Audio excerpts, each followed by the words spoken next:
2 கொரிந்தியர் 8வது அதிகாரம் பக்கம் 251. அன்றியும் சகோதரரே, மக்கதோனியா நாட்டு சபைகளுக்கு தேவன் அளித்த கிருபையை உங்களுக்கு அறிவிக்கிறோம்.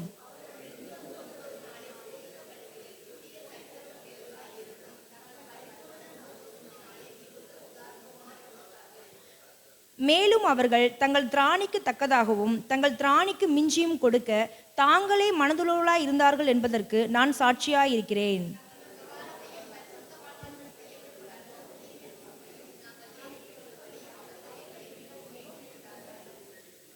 மேலும் நாங்கள் நினைத்தபடி மாத்திரம் கொடாமல் தேவனுடைய சித்தத்தினாலே முன்பு தங்களை தாமே கர்த்தருக்கும் பின்பு எங்களுக்கும் ஒப்பு கொடுத்தார்கள்.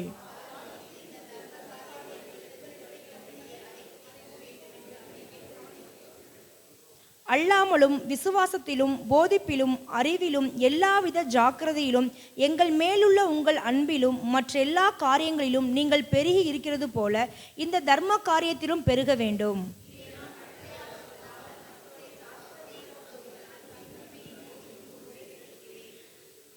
நம்முடைய கர்த்தராகிய இயேசு கிறிஸ்துவின் கிருபையை அறிந்திருக்கிறீர்களே. அவர் ஐஸ்வர்யம் உள்ளவராய் இருந்தும் நீங்கள் அவருடைய தரித்திரத்தினாலே ஐஸ்வர்யங்களாக்கும்படிக்கு உங்கள் நிமித்தம் தரித்திரரானாரே.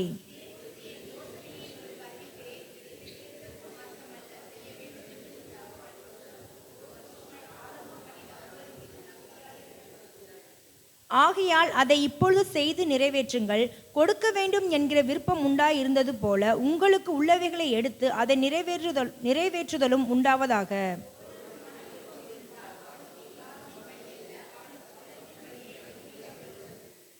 மற்றவர்களுக்கு சகாயமும் உங்களுக்கு வருத்தமும் உண்டாகும்படி அல்ல, சமநிலையாய் இருக்கும்படியாகவே சொல்லுகிறேன்.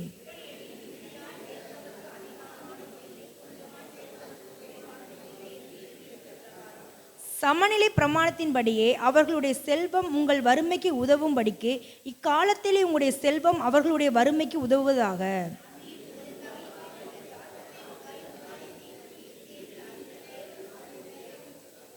நாங்கள் கேட்டுக்கொண்டதை அவன் அங்கீகரித்ததும் அல்லாமல் அவன் அதிக ஜாக்கிரதையாய் இருந்து தன் மன விருப்பத்தின்படியே உங்களிடத்திற்கு வர புறப்பட்டான்.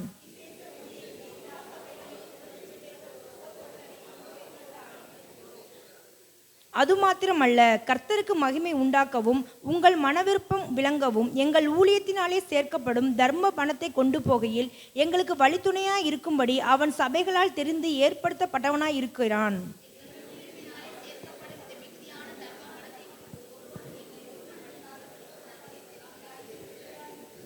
கர்த்தருக்கு முன்பாக மாத்திரமல்ல, மனுஷருக்கு முன்பாகவும் யோக்கியமானவைகளை செய்ய நாடுகிறோம்.